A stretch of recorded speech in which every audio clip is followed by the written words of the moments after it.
pelihara hati dan pikiranmu dalam Kristus Yesus Tuhan kita. Amin. Shalom Bapak Ina.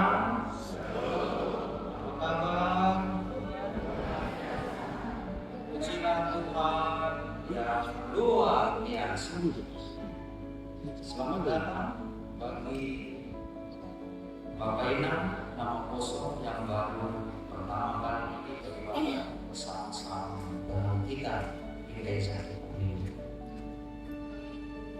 Bapak Ina yang terkasih, firman Tuhan yang menjadi berita sukacita bagi kita pada ibadah minggu kita hari ini, minggu yang ke-9 setelah Trinitatis, yaitu tertulis dalam kitab Yosua pasalnya yang ke-21 ayat 43 sampai ayat yang ke-45.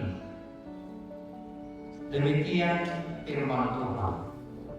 Yosua pasal 21 ayat 43 sampai ayat 45. Jadi seluruh negeri itu diberikan Tuhan kepada orang Israel, yakni negeri yang menjanjikannya dengan bersumpah diberikan kepada nenek moyang mereka. Mereka menduduki negeri itu dan menetap di sana. Dan Tuhan mengaruniakan kepada mereka keamanan ke segala penjuru, tepat seperti yang dijanjikannya dengan bersumpah kepada nenek moyang mereka. Tidak ada seorang pun dari semua musuhnya yang tahan berdiri menghadapi mereka. Semua musuhnya diserahkan Tuhan kepada mereka. Dari segala yang baik yang dijanjikan Tuhan kepada kaum Israel, tidak ada yang tidak dipenuhi.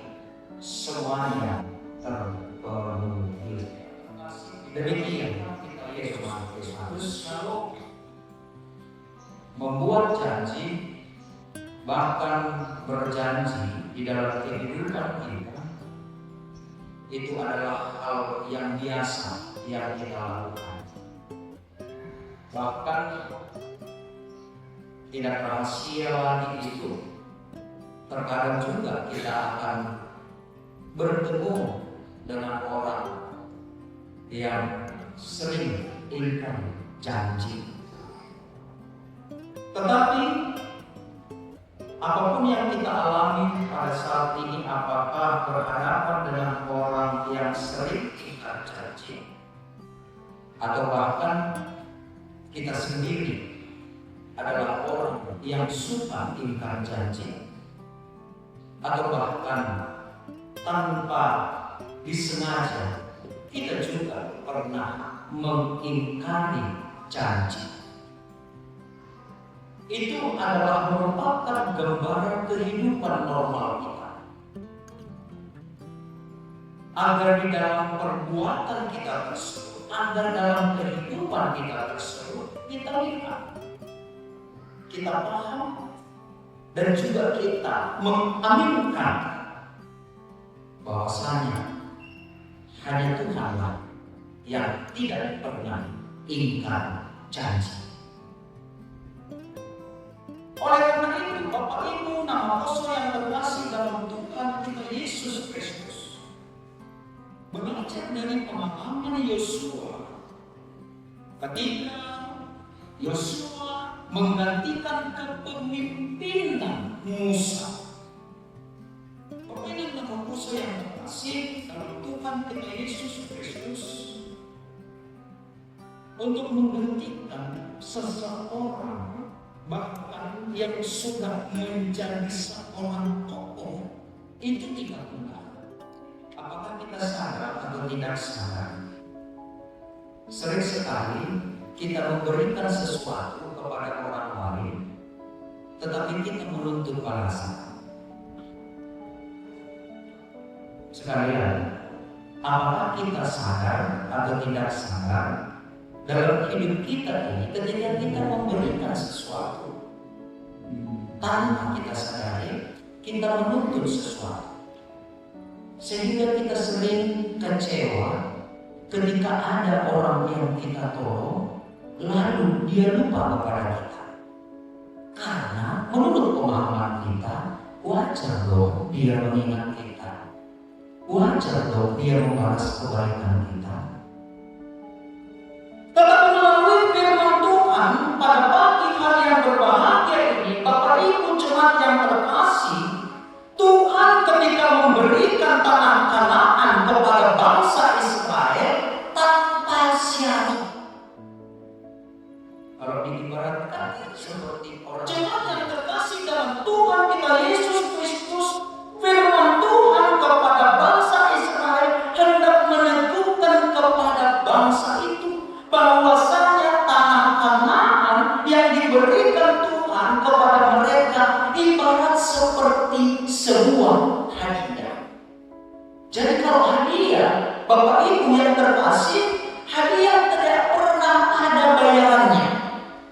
Maka kita harus hati-hati ketika kita memberikan hadiah kepada anak kita, ketika kita memberikan hadiah ulang tahun, ketika kita memberikan hadiah atau bentuk apapun kepada sesama kita, hati-hati, jangan ada syaratnya. Karena hadiah adalah pemberian kita secara cuma-cuma. Karena hadiah adalah pemberian kita yang kita berikan secara dengan sukacita percaya tidak akan binasa. Kenapa kita binasa? Karena hidup kita selalu terancam jatuh ke dalam dosa.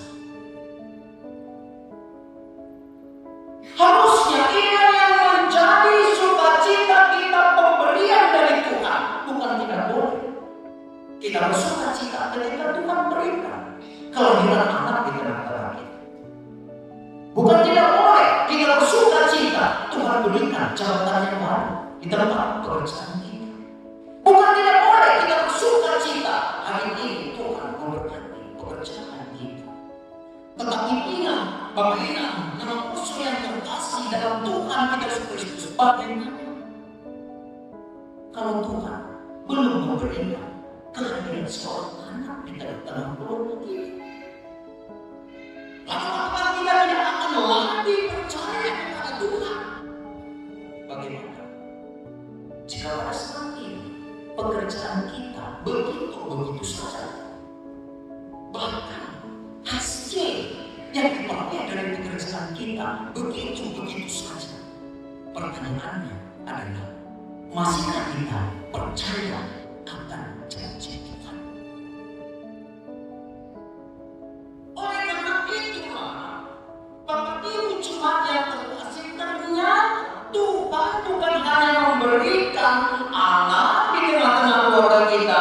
Tuhan bukan hanya memberikan berkat materi kepada kita. Tuhan tidak hanya memberikan berkat kesehatan jasmani kepada kita. Tuhan bukan hanya memberikan berkat-berkat melalui setiap pekerjaan kita, tetapi di atas semuanya itu Tuhan memberikan jaminan kepada kita bahwa sama seperti dengan bangsa Israel.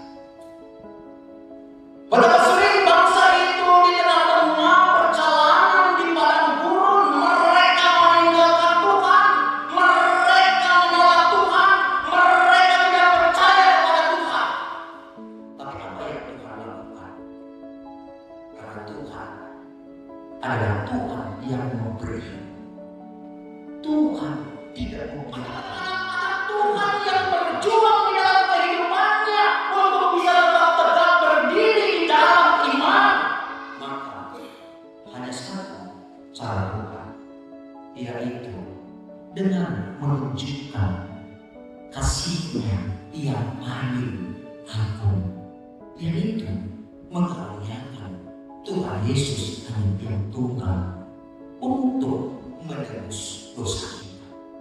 Ini yang harus kita tanamkan di dalam kehidupan kita, bahwasanya Dari setiap pemberian Tuhan dalam bentuk apapun dalam hidup kita ini, pemberian yang terbesar, pemberian yang tidak bisa kita nilai harganya adalah ketika Tuhan Yesus mati untuk memberikan jaminan bagi kita bahwa kita beroleh kehidupan yang kekal. Yang kedua, jemaat yang terkasih dalam Tuhan kita Yesus Kristus, melalui firman Tuhan ini Allah memberikan sebuah peneguhan kepada bangsa Israel. Bapak Ibu nama poso yang terkasih, ada lagu Simalungun begini katanya, udah segala doa terpuruk butuh. Kenapa bisa terjadi? Badan sudah tergeletak, kepala sudah dibantal, tapi mata belum berdamai dengan bantal. Jadi kalau berdamai dengan musuh, ya barangkali masih gampang ya.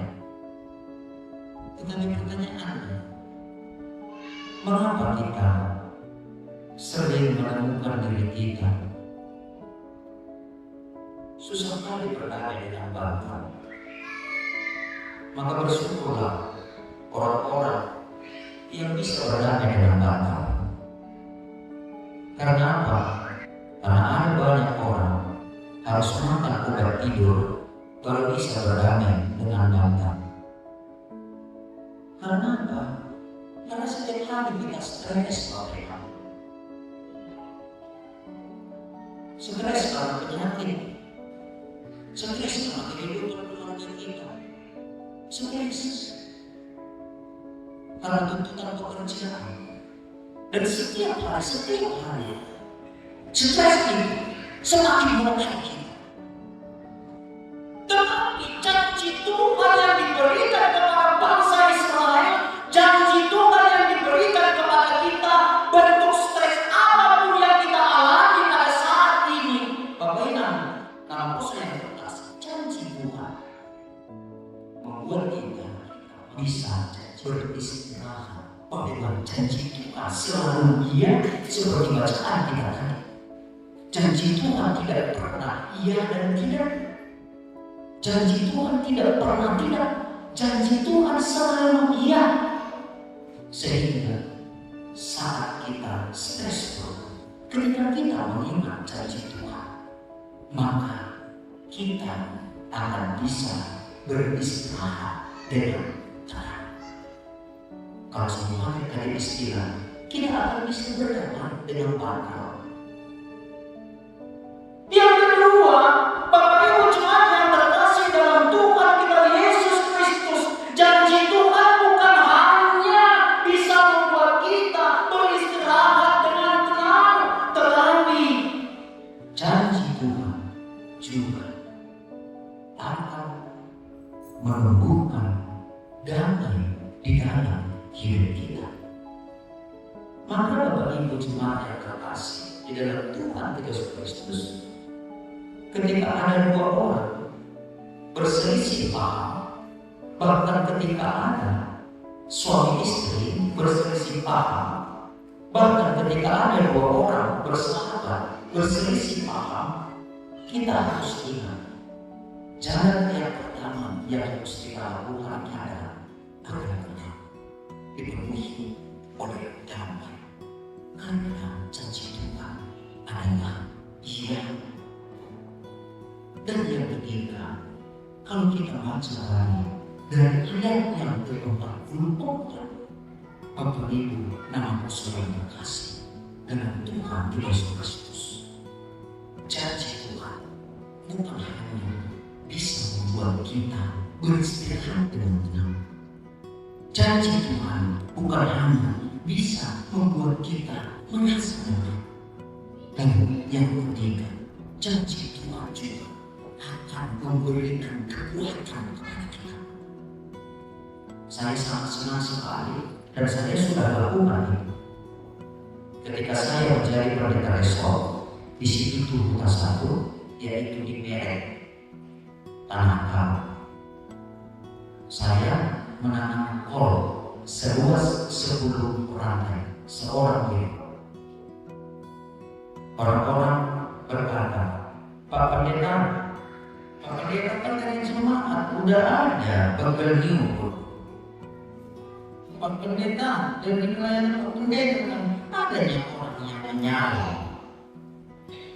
Lalu saya jawab, kalau begitu hamba yang melayani, saya nggak pendeta, beri salam jemaat ham, saya bilang. Karena apa? Karena saya berladang. Yang mau saya sebutkan, Bapak Ibu, nama pos yang terkasih dalam Tuhan Yesus Kristus. Kenapa saya ambil contoh orang berladang? Orang berladang belum tentu bisa dijaminnya yang ditanamnya itu akan menghasilkan baik. Apalagi kol, ya, nggak ada seorang petani pun berani mengatakan, Pak Pendeta, nanti kolku yang 10 ranting ini hasilnya, harganya memuaskan duluan. Karena apa? Bisa saja modal kolnya 10 juta, tetapi nanti pas panennya semua hasilnya hanya 1.500.000. Sehingga banyak petani kol akhirnya apa? Dibiarkan kolnya busuk sendiri. Karena apa? Kalau diambil lebih mahal lagi menggaji orang lain. Tetapi berhentikah petani itu tidak menanam kol? No. Dia sudah rasakan panasnya terik matahari. Dia sudah rasakan bagaimana uangnya keluar banyak. Tetapi meskipun hasilnya tidak seperti yang diharapkan, tetapi seorang petani kol tetap menanam kol pada musim. Artinya itulah menjadi kekuatan bagi kita, meskipun janji Tuhan di dalam kehidupan kita seolah-olah sepertinya belum kita terima, tetapi kekuatan janji Tuhan itu akan mengubah karakter kita, akan membentuk karakter kita. Bahkan pekerjaan kita tidak lagi pekerjaan yang biasa-biasa saja. Karena apa? Karena melalui pergumulan dalam kehidupan kita, ketika kita menantikan janji Tuhan, kekuatan janji Tuhan itulah yang terus memberikan dorongan semangat kepada kita dan memberikan kekuatan penuh kepada kita. Jadi kita tidak lagi suap-suap hukum seperti dipegang, seperti dilepaskan. Jadi meskipun dalam pekerjaan kita di Pulau Batam ini sepertinya sekolah begitu saja, kita tidak akan selesai. Bahwasanya tidak ada musuh-musuh mereka yang tak berdiri di hadapan mereka, karena Tuhanlah yang menjadi benteng kekuatan bagi mereka. Dan itulah kekuatan kita. Tidak akan Tuhan biarkan kita jatuh tergeletak. Karena kita selalu memegang menjanjikan kepada bangsa Israel, seperti ayat 45 tadi, bahwasanya Bapak ingat nama bosmu yang terkasih dalam Tuhan Yesus Kristus. Ketika Tuhan berjanji kepada kita, maka Tuhan akan mewujudkan apa yang telah Tuhan mulai di dalam kehidupan ini. Jika Tuhan yang berjanji bahwa Tuhan akan beserta dalam rumah tangga kita, meskipun pada saat ini barangkali kita merasa rumah tangga kami ini sepertinya enggak pas, tetapi Bapak Ibu, nama yang terkasih dalam Tuhan kita Yesus, seperti apapun yang kita alami dalam kehidupan kita, janji Tuhan adalah janji yang akan digenapi. Karena itu, apa yang perlu kita ingat dari firman Tuhan bagi kita pada hari ini? Hanya 4. Yang pertama, jemaat yang terkasih, tidak seperti harapan Lesina. Di situ dimakan, langsung terasa. Bahkan janji Tuhan bisa saja seperti bangsa Israel. Tuhan berjanji kepada Abraham bahwasanya Tuhan akan menjadikan Abraham menjadi bangsa yang besar.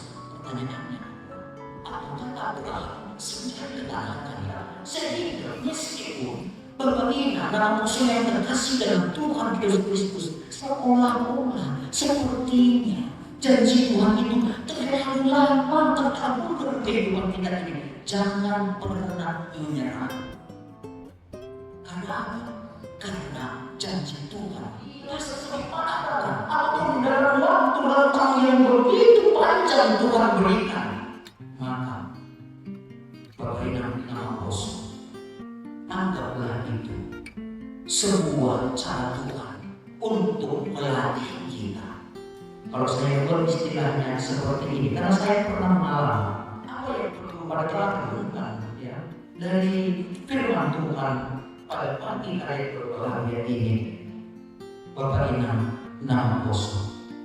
Ingatlah, meskipun di dalam janji Tuhan itu tidak ada syarat, tetapi kita harus perhatikan, kita harus berjuang agar janji Tuhan itu digenapi di dalam kehidupan kita.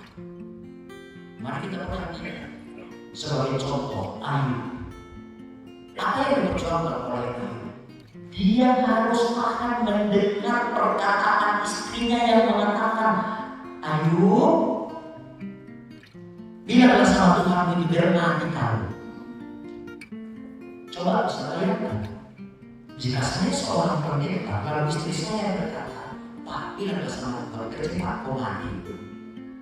Daripada menderita kamu. Tapi Ayub harus bertahan. Harus bertahan. Belum lagi, sahabat-sahabatnya. Si Elipas yang 3 orang itu, yang kalau dibahasakan sehari-hari, mereka mau bareng, ya, ke Sumatera Utara barangkali, ya. Tetapi ketika Ayub di dalam penderitaan, sahabat-sahabat sejatinya itu justru mengatakan kepada Ayub, tahu nggak tahu kalau penderitaan itu karena banyak kali usaha. Coba harusnya seorang sahabat menunjukkan empati kepada sahabatnya yang sedang menderita. Bukankah ini juga terjadi dalam kehidupan kita? Saya pernah katakan seperti ini, ya, semoga di GKBS luar biasa dulu ini nggak ada seperti itu, ya. Ada menjadi pengalaman bagi kita. Dan yang ketiga, Bapak Ibu jemaat yang terkasih dalam Tuhan Yesus Kristus, janji Tuhan dipenuhi bahkan sampai ketika kita gagal. Artinya bukan karena kita gagal lalu Tuhan gagal. Artinya bukan karena ketika kita tidak sanggup menepati janji kita berarti Tuhan tidak sanggup menepati janjinya kepada kita. Tapi justru di dalam kegagalan kita, Tuhan tidak pernah gagal untuk menepati janjinya di dalam kehidupan kita. Dan yang terakhir, yang keempat, inilah yang seperti disebutkan tadi pada ayat 45 tadi.